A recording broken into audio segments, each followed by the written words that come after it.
Good morning student, मैं निकुस आप लोगों का स्वागत करती हूँ यूट्यूब चैनल एसर क्लासेस में।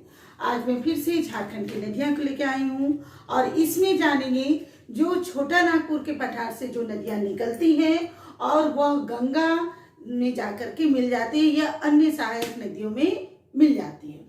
तो वह नदियाँ जो छोटा नागपुर के पठार से निकल के उत्तर की ओर प्रवाहित होती हैं, गंगा या उसकी सहायक नदियाँ में मिल जाती है।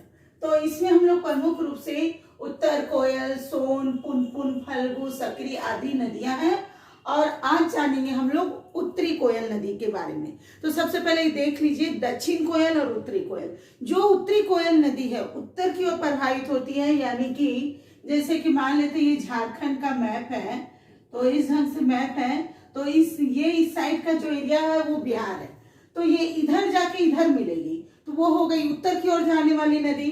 तो और उसके बाद जो दक्षिण कोयल है वो दक्षिण की ओर है, यानी इधर से होकर के बंगाल की खाड़ी में जाएगी और इधर से जितनी नदी प्रवाहित होकर के वो उत्तर की ओर यानी गंगा में मिलेगी या उनकी सहायक नदियों में मिलेगी।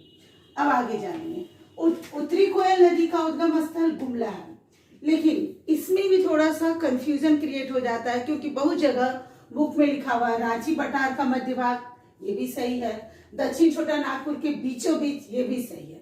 अब देखिए झारखंड का जो मैप है वो मैप बनता है तो दो भाग में बढ़ जाता है, दक्षिणी छोटा नागपुर, उत्तरी छोटा नागपुर। तो इस ढंग से दक्षिणी छोटा नागपुर के पठार से ये नदी निकलती है, उत्तरी कोयल नदी, या कह सकते हैं रांची के पठार का मध्य भाग से। ठीक है, अब जानेंगे इसकी सहायक नदी। इसकी जो सहायक नदी है तीन प्रमुख है, और भी काफी नदियां हैं लेकिन प्रमुख रूप से तीन है, औरंगा, अमानत और बूढ़ा। अब जानेंगे औरंगा और अमानत और बूढ़ा की क्या प्रमुख बातें हैं जो कि जानकारी के लिए बहुत जरूरी है, जो कि एग्जाम के व्यू से काफी इंपॉर्टेंट है।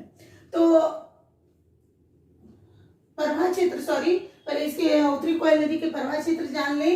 गुमला, गढ़वा, जैसे यहाँ से आपके गुमला से निकली ऐसे करके पलामू के क्षेत्र को होते हुए इधर मिल जाती है, तो हम इसको एक ही में कह सकते हैं कि ये तीनों जो है पलामू प्रमंडल में हो जाएंगे। तो पलामू प्रमंडल में गढ़वा, पलामू और लातेहार। ठीक है, तो ये तीनों पलामू प्रमंडल के जिले हो गए। तो आप दो तरह से ये याद कर सकते हैं, गुमला और पलामू प्रमंडल। पलामू प्रमंडल के अंदर क्या आ जाएगा, गढ़वा, लातेहार और पलामू। इसकी जो लंबाई है उत्तरी कोयल नदी की वो 260 किलोमीटर। एक और इम्पोर्टेंट फैक्ट है मंडल डैम। मंडल डैम जो एक्चुअली 1973 में ही शुरू हुआ था और 1973 शुरू होने के बाद यह 1993 में बंद हो गया। कारण ये क्योंकि ये जब ये लातेहार में ये आपका मंडल डैम है, तो लातेहार के बगल में ही बेतला नेशनल पार्क है, इससे इसको हानि हो सकता था, पशु सब मर सकते थे इसलिए, और जो इसके कारण जंगल कट जाते तो उससे आदिवासियों का भी नुकसान होता या इसके अगल बगल क्षेत्र के गांवों को भी काफी नुकसान हो जाता। इन कई कारणों से यह जो डैम है बंद कर दिया गया, लेकिन अब फिर से ये चालू किया गया है 2019 में नरेंद्र मोदी के उद्घाटन के द्वारा, क्योंकि इससे काफी परियोजनाएं हैं जिससे बहुत सारे खेतों को लाभ मिलेगा। तो ये मंडल डैम अभी करेंट है, 2019 में ही उद्घाटन हुआ है, इसलिए एग्जाम के व्यू से काफी इंपॉर्टेंट है। हो सकता है पूछा जाए मंडल डैम का फिर से उद्घाटन कब हुआ या मंडल डैम कौन से नदी पे है, कौन से जिला में है। तो मंडल डैम लातेहार जिला और आपके उत्तरी कोयल नदी पर।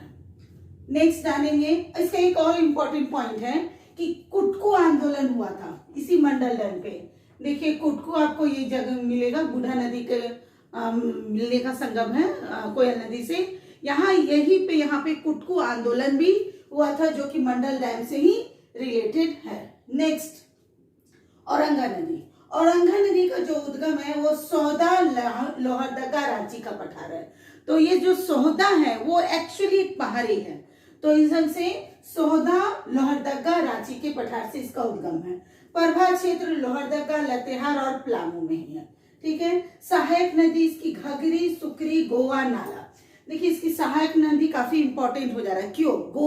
गोवा नाम है, ये से ही हम लोग का एक अलग स्टेट का हो जाता है, तो हो सकते बच्चे कंफ्यूज हो जाएं कि यदि पूछ रहे हैं इसमें से कौन सी सहायक नदियां हैं यदि गोवा की जगह पे और कोई नदी ये होता है तो लगेगा कि नहीं, गोवा तो हो ही नहीं सकता, वो तो स्टेट है, तो वहां पे कंफ्यूजन क्रिएट करने के लिए गोवा नदी को दिया जा सकता है। और हमेशा क्वेश्चन सेटर का यही रहता है कि जो कंफ्यूजिंग है उसी को डालें। जैसे गोवा नदी यहाँ कंफ्यूजिंग है, इसके बारे में मैं क्वेश्चन फिर से लास्ट में बता दूंगी आखिर क्वेश्चन कैसे निकलेगा। मुहाना, मुहाना इसका जो है उत्तरी कोयल नदी पर है और कहाँ पे मिलेगा, डाल्टनगंज के केसकी नामक जगह पे, मतलब डाल्टनगंज के केसकी नामक जगह पे ये उत्तरी कोयल नदी से मिल जाती है। अब जानेंगे अमानत के बारे में। अमानत के बारे में बताने से पहले ये जान ले कि अमानत नदी का नाम है, तो ये अमानत जो है पलामू के लिए एक अमानत के रूप में काम करती है।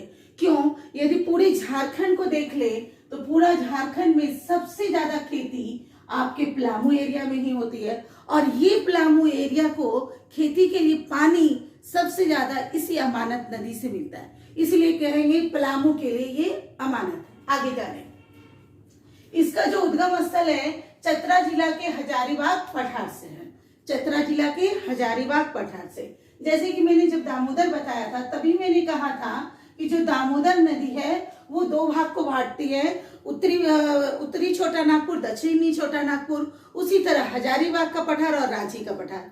तो ये हजारीबाग के पठार में है आपका। इसकी जो सहायक नदी है जिंजाई, सकनी, परिया, जमुनिया। अब देखिए जमुनिया इधर आ गया, जब हम लोग दामोदर पढ़ रहे थे तो भी जमुनिया था, तो वो जमुनिया नदी और ये जमुनिया नदी डिफरेंट है, ये भी कंफ्यूजिंग है, ठीक है। तो ये जमुनिया नदी अलग है, वो जमुनिया नदी धनबाद से निकल के दामोदर में मिल जाती है और ये जमुनिया नदी जो है अमानत नदी से मिलती है और अमानत नदी फिर से उत्तरी कोयल में मिल जाती है। तो इस ढंग से इसका प्रभाव क्षेत्र चतरा और पलामू है, इसलिए जमुनिया भी कंफ्यूजिंग है, याद रखिएगा। मुहाना, मुहाना इसका उत्तरी कोयल में है। तो देखिए औरंगा और अमानत दोनों जो है उत्तरी कोयल में मिल रही है मुहाना, लेकिन दोनों का डाल्टनगंज है। देखिए पलामू प्रमंडल में अमानत नदी खेती के लिए काफी उत्तरी कोयल, और यहाँ देखिए डाल्टनगंज के पास उत्तरी कोयल से मिलती है, पलामू के डाल्टनगंज के पास। और देखिए पलामू प्रमंडल में अमानत नदी खेती के लिए काफी उपयोगी है, जो ये मैं पहले बता चुकी हूँ। आगे आते हैं बूढ़ा नदी। बूढ़ा नदी का उद्गम जो है महुआटार नेत्रहाट।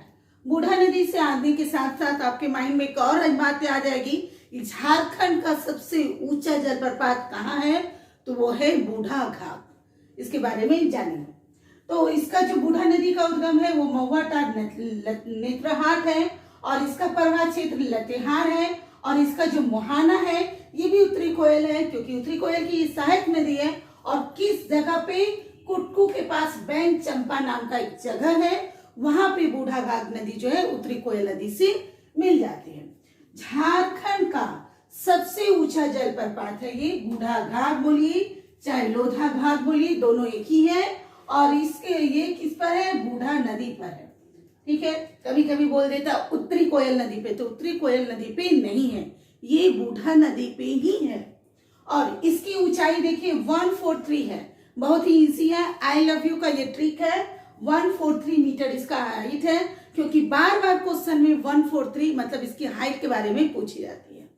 और इधर भी देखिए 469, यदि फीट में पूछा जाए तो 469 है, 2 2 जा 4, 3 2 जा 6 और 3 3 जा 9। इस ढंग से आप ट्रिक के साथ माइंड में रख सकते हैं। एक चीज और देखिए, ये झारखंड का पहला ऊंचा जलप्रपात है, उसके अलावा झारखंड का पहला और पूरे भारत का 21वां, यहाँ 1 है फर्स्ट, यहाँ भी 1 है फर्स्ट, आगे लगा दीजिए 2, यानी 21वां सबसे ऊंचा जलप्रपात है, ठीक है। अब देखेंगे इसमें से कौन से प्रमुख प्रश्न उतरते हैं।